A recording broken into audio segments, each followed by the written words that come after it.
Salutations everybody, it is Matty here today with my in-depth analysis for the Cyberpunk 2077 2019 deep dive gameplay. We have honestly too much to go over when you really look at it and break it down frame by frame, but that's why we're getting straight into it, no beating around the bush here. We're going to start off with this ice bath, or as the quest objective labels it on the top right, the freezer in Cyberpunk, and what the purpose of this device is in the universe and where it's exactly leading us, because honestly it looks like a weird acid trip with the way it's delivered without context, because some people don't know a lot about the Cyberpunk universe. And when I was streaming my reactions live, I saw a bunch of people asking a question about how this works, so I went to a PC Gamer article where there was the exact answer we needed to a T. Basically, you would be fried. In 2020, your brain would be fried. This is the reason V gets into the bathtub, because her body has to be cooled, because you have to become some sort of CPU. You become a CPU that's running this whole thing through your body. You have to be cooled down because otherwise you fry. So this whole setup, and that setup being what we saw initially, where we saw people walking around, making sure she was okay as she got into the freezer, has to be there so you can access this. But there are points in the story when you do, which is what we see right here. Right now, we're taking a look at Pacifica, which is one of 6 districts available in Cyberpunk 2077 to explore. As you can see, it's very much inspired by Miami, or in my personal opinion, more so, LA. Now, what I want to really point out is in the middle, we can see someone saying, "Get the bleep out, snakes, back to the city, this is Pacifica." And we see him unloading fire onto a vehicle overhead. I always found this interesting, but also the narration confirms that this district is really controlled by gang wars between the Voodoo Boys and their rivals, the Animals. And so pretty much law enforcement does not get involved in this district, which was originally designed to be a tourist hotspot until there was economic uncertainty and then investors pulled out. So some interesting lore set up here in Pacifica. After that, we're getting a look at the Yaiba Kusanagi, which is the motorcycle in Cyberpunk 2077, but more importantly is the HUD surrounding the screen, because it really does answer some questions that we had from 2018's vehicle combat. So let's get into that right off the rip, which is on the bottom right. We can see B is to exit the vehicle, but Y is to enter combat. Now, when we were watching the gameplay from 2018, I still remember to this day saying, how do you stay on the road and enter and exit combat? It turns out that's dignified by a button. It's not just a free aim thing that happens when you pull the triggers. You have to enter the actual combat phase, and then the whole control scheme changes, which I think is very important to note.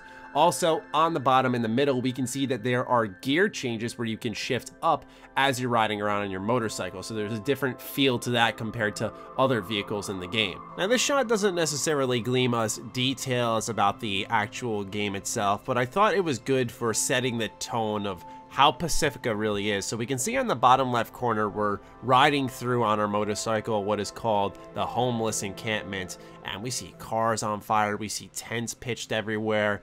It really gives you a feeling of the status of this district and how different it is from what we saw in 2018, which was tons of people walking around, life seemed all right. Although it was a very dark city, it seemed like it was more of the underground stuff happening, but this is just here in broad daylight. Next up is environmental destruction. While I've seen a couple of people screeching about downgrade, one thing that has retained from last year into this year is the continuation of environmental destruction. We can see here that what seems to be a shotgun of some kind is ripping right through this person's cover and doing damage to them on the other side.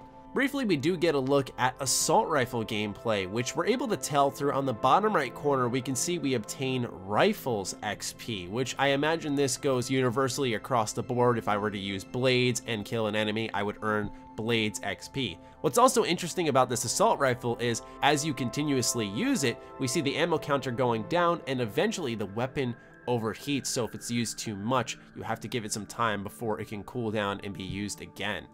Builds, oh me, oh my. So we have the Netrunner and Strong Solo. Now I know I have an audience that the RPGs they tend to play are more along the lines of Bethesda Game Studios, BioWare, and so when we see the word solo, that usually means we're going on without companions or without a party, but actually solo is a class that's in the Cyberpunk 2020 pen and paper RPG. So a shout out to a stream viewer for making me aware of that. So pretty much Strong Solo is going to be exactly what it sounds like. You're brute forcing your way through, you're forcing doors open with your strength, you're punching people out, beating the snot out of them, whereas Netrunner on the opposite side has a different build, which is more tech-oriented, so to speak. You're going to be interfacing with hacking a lot more, manipulating the environment around you, like destroying the cables on a weight machine and choking someone out, or having a training robot knock someone out, just to pick enemies apart from the shadows, a la, we'll say, Watch Dogs, actually. Now, we do see body intelligence, reflex, technical, cool, all listed for each of these builds with their own different numbers, and we'll get into what each of these skills mean alongside the perks that are listed later on in the video. What we're seeing next is sort of a bunch of flashing examples of what each build can do. They start off with strong solo, where the most notable thing that I saw there outside of punching an enemy out or using your strength to take them down was more so the ability to hide body. So we see actually our character V putting a body into a giant trash bin, and I thought this would be interesting for stealth playthroughs who maybe focus more so on strength and punching their enemies out. Meanwhile, on the other end, we have the Netrunner, who is looking at what seems to be an alarm system, and it says that they can do a remote takeover, they can do a upload where they put their overseer program in there, or they can just straight turn it off. Now, all these options are available depending on your perks that you have acquired and the skills that you have in game. So there's a lot of depth there, as we can see all the options present when we interact with one single object in this world. Furthermore, the Netrunner's ability to do damage goes beyond just technology. As we can see, an animal there is threatening us with very, very interesting dialogue. And we have the option to upload a lead jammer, which sounds like something that would block out the gun, so their gun would be jammed, and then we could approach them and fight them hand-to-hand combat-wise. Or we can upload into a hard shutdown, which they do showcase, and the person actually blows their head off. It's pretty grim. I mentioned the homeless encampment earlier, but then we get an actual gameplay screenshot where the HUD is on, and we can see on the bottom left as we drive through here, it says zone unlocked, and we can see that there's a red block for this zone, and I wonder what that actually entails. I'm not sure if it becomes a fast travel point for the open world, or if this is a zone that we clear out and then the world changes based off our actions. I am just speculating on that, but still a new mechanic that I did pick up on and wanted to point out to all of you. Oh man, menus are my favorite to break down because there's always so many little details packed away in there, and the reason we're looking at this menu here is because in Pacifica, apparently it's home to a lot of rare goodies because it's so dangerous to get in there. So let's take a look at first their special offer, which is a samurai jacket. It gives you 5 physical resistance, 5 thermal resistance, 7 electrical resistance, 4 chemical resistance, and it is rated an epic clothing, 1 tier below, I presume, legendary. Nothing says stick it to the man like samurai merch, available at authorized retailers everywhere. Also, in the background and on the store tab, we can see daemons, which on the next screen in our inventory, we can see we have one equipped, and it appears that daemons are a chip that you would plug into yourself and it would give you a little bit of a buff. Just some cool aesthetics that are on the top right. We have ourselves a shopping cart, which we can clear out so you can add multiple things in and buy them at once. And on the top left corner, this is something that really is important to point out, which is your level and then your street cred. So often the leveling system was described as the street cred system, but it seems there will be a separation between the two, where one is determined based off your actions in the world and how people like you and the types of factions that you associate yourselves with, while one is your actual level, which will determine your perks, your skills, and so on. Meanwhile, in that inventory screen, we'll go back to that, we can see on the bottom are our statistics, where we have 100 health, 10 physical resistance, 6 thermal resistance, 8 chemical resistance, and 12 electrical resistance. So all of this is determined by the clothes that we are wearing. We can see in our inventory, we also have t-shirts, tank tops, and a pair of shoes. So a lot different from your traditional armor system in pretty much any game, because you're wearing just cool ass clothing. And I really like that. It's aesthetically pleasing. And while it's so simplistic in nature and makes sense, and it isn't a big deal because they both serve the same purpose, I just like that it's normal clothing, because then it feels like you're sort of shopping for yourself, because you're always looking for cool clothes for yourself, right? So just makes sense. We are skipping a little bit ahead into the gang section of the deep dive gameplay, and the reason for that is because I want to make sure I'm always showing you guys brand new details and information and not just reciting what the video already told us. That's the point of these analysis videos. So we're skipping ahead to this part here where I was reading the dialogue, and what stuck out to me is what Bridget says, which is, we try to cut out a unique piece of Silverhand's engram from the biochip. Now, for those who haven't paid close attention, Silverhand is Johnny Silverhand, who is, yes, Keanu Reeves, and the reason this this is important to point out, in my opinion, is this is a bit of speculation, but this looks like the room that we were in the beginning of this analysis and the beginning of the gameplay that we all watched together. And I do wonder if the reason we were going into cyberspace together was to go ahead and get out this unique piece of Silverhand's Ingram, because this gameplay does confirm that he's a part of our brain. He's a part of a chip. He's in our head, and he's pretty much going to serve sort of like how Joker did in Arkham Knight in a really impactful way, always popping up, because we actually do see in the beginning of the gameplay when she sits in the bathtub and V starts to get a little terrified, she has the dialogue option to say Johnny with a question mark. So just an interesting little tidbit there, but it is a little more speculative. To tag on to the whole Johnny Joker comparison, we can actually see him just cooling it in the background of this cutscene. He's just hanging out with her at all times. So I feel this game's going to play with your head a little bit more than a lot of us initially expected, which I think is a smart move by CD Projekt Red, given all the tech in the game and how it connects to your body. So I really like where they're going with this, and I personally didn't expect this type of approach to Johnny. Yes, the character creation system. This is where we can really get into something that's similar to Mass Effect, or in my opinion, more like Dragon Age Origins, because in the Q&A session afterwards, the developers did mention that the Origin system here impacts the introduction to the game for you. So we have the first one we're looking at, which is Street Kid, and that says, they say if you want to understand the streets, you gotta live them. Gangs, fixers, dolls, small-time pushers, you were raised by them all. Down here, the law of the jungle dictates the weak serve the strong. The only law in Night City you have yet to break. Next is Nomad, roaming the Badlands, looting scrapyards, raiding fuel depots. Life on the road wasn't easy, but growing up in a nomad clan has its perks: honesty, integrity, and a love of freedom. Qualities that few in Night City possess and no amount of money can buy, so a free spirit. Lastly is Corporate. Few leave the corporate world with their lives. Fewer still with their souls intact. You've been there. You've bent the rules, exploited secrets, and weaponized information. There's no such thing as a fair game, only winners and losers. So pretty much your cutthroat build here, most likely going to be very focused around conversation skills. I like this one a lot, not gonna lie guys. This one and Nomad, they speak to me. But what I love more is when those early choices actually matter and give us routes, which we see immediately after the origin story section, where we see 4 options in dialogue, 1 highlighted in yellow. This is actually to show us what conversation option will progress us deeper into the quest objective. But we also see a Street Kid option available for the conversation, which says, the crypt doesn't inspire confidence, as in you're familiar with the streets, you know this part of town, and that's available to you. So I like how creative they're getting with it. And despite in Night City looks being everything according to the top of the screen, I think there's a lack of creativity in the character creator, and that's just my humble opinion, because we see a lot of sliders here, and I think the options are a little bit limited. For example, the hairstyle, we're 1 in and we're already a quarter way down the bar, and I don't know about you guys, but hairstyles matter a lot to me in games where I can create my own character. But in all fairness, this is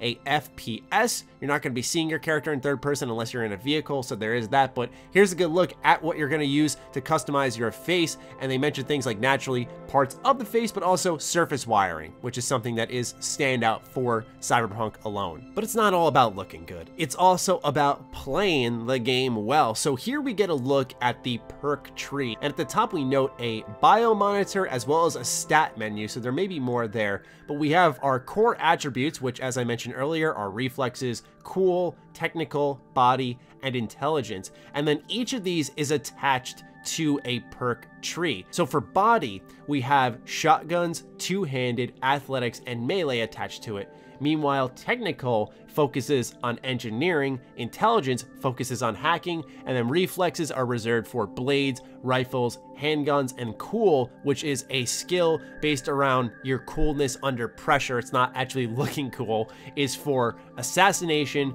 nerve, which I imagine is more of that under pressure skill, which the developer described as it's something that activates when you're getting put down in low health area during combat, as well as sniper rifles. So each of these is pretty self-explanatory in the terms of what they do and what they represent, and each perk just represents another tier of said skill, allowing you to be more efficient in that area. Now back to more playstyle updates. We're gonna bounce over to the Netrunner, where we can see an enemy is doing something that says breaching. It looks like planting an explosive of some kind, and that's pretty much confirmed based off the ability Pin Puller, which allows us to pretty much do a ranged psychotic prankster and use enemy explosives against themselves. Furthermore, when it comes to melee combat, if you're in the solo path and doing hand-to-hand, you can actually block. This is just something I wanted to note. I'm sure it's a shoo-in for a lot of us, but still, it's the only time in the whole video we see it in action. And lastly is the turret, which was a big focus of discussion during the Q&A afterwards, where I wanted to focus more so on the gameplay options, because the gameplay displays us ripping it off, but there's also an option if you're a little bit more passive, if you want to kill from afar without giving yourself away. You can override this turret and have it do some of the dirty work for you.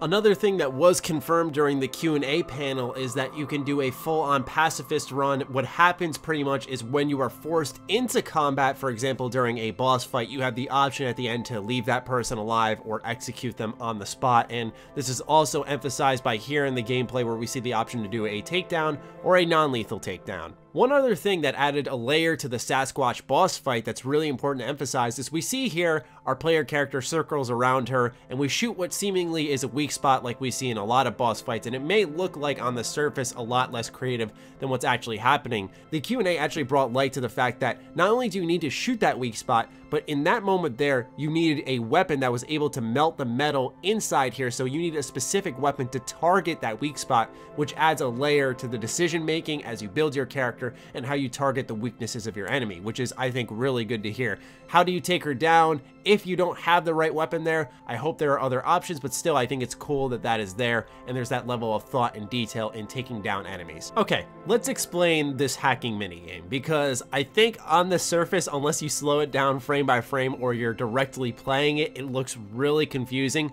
But look at it this way, it's like a grid. So it starts off horizontal. You pick an option, whether it's XX55, BD55, or 1C on that horizontal row. So we see in the gameplay they select 1C, which then highlights the vertical row. So it switches from horizontal to vertical to horizontal to vertical. And on the bottom, we can see 6 options. So you have 6 choices, and those choices are determined not only by the top in your main objective to get basic access to the area you're trying to get into, but there are side objectives which can give you access to a camera log. You can track people in the room. You can get a program prototype, encrypted data. And so as you're switching between horizontal, vertical, which we're going to see 1C and then E9 to unlock the camera log, from that second option, you now have 4 more selections to make. So in that horizontal row of 2 E9s, 1C, 55, and BD, you have to start off the next code for the other side objectives you want to get. So it sounds a little complicated, but just think of it as alternating back and forth and trying to pick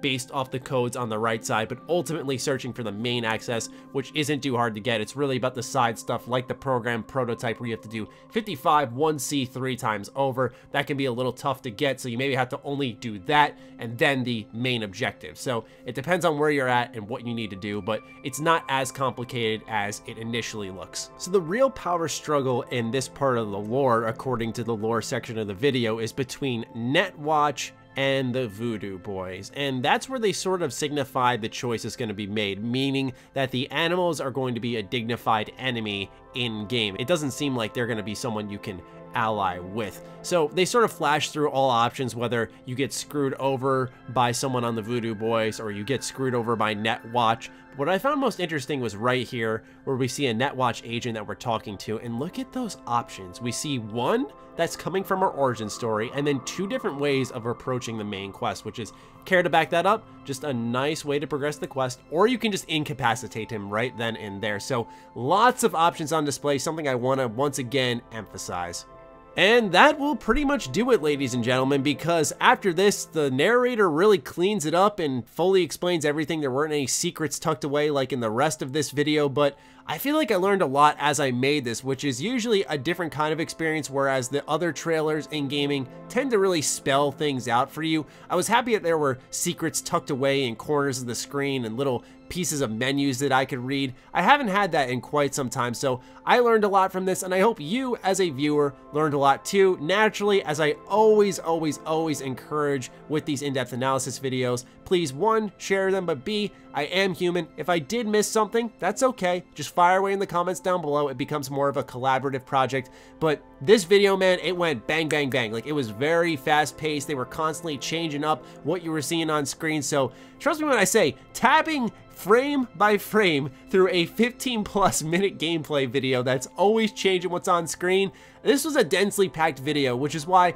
I wasn't very disappointed with what was displayed from CD Projekt Red. I saw some people expressing some disappointment. I understand where they may be coming from, but when you really break it down, there's a lot here. There is a lot here and a lot that we'll be discussing. Maybe not as much as the 40+ minutes, but there's a lot of stuff that we can take a look at when it comes to systems and role-playing and character choices and who's who and why they're there. But part of me is also so used to seeing everything with Death Stranding being so confusing that I'll take any form of marketing that has a sense of clarity. But I really enjoyed making this. I hope you, the viewer, enjoyed watching it. This has been officially our longest in-depth analysis of the year, and I'd say one of the longest we've ever made. I'm gonna have to fact check that, but this may be very well the longest of all time. It was a really deep trailer. So that'll do it for me, ladies and gentlemen. I hope you enjoyed, and I will be sure to catch you guys next time. Follow me on Twitter, follow me on Instagram. Those links are in the description down below, along with my Patreon.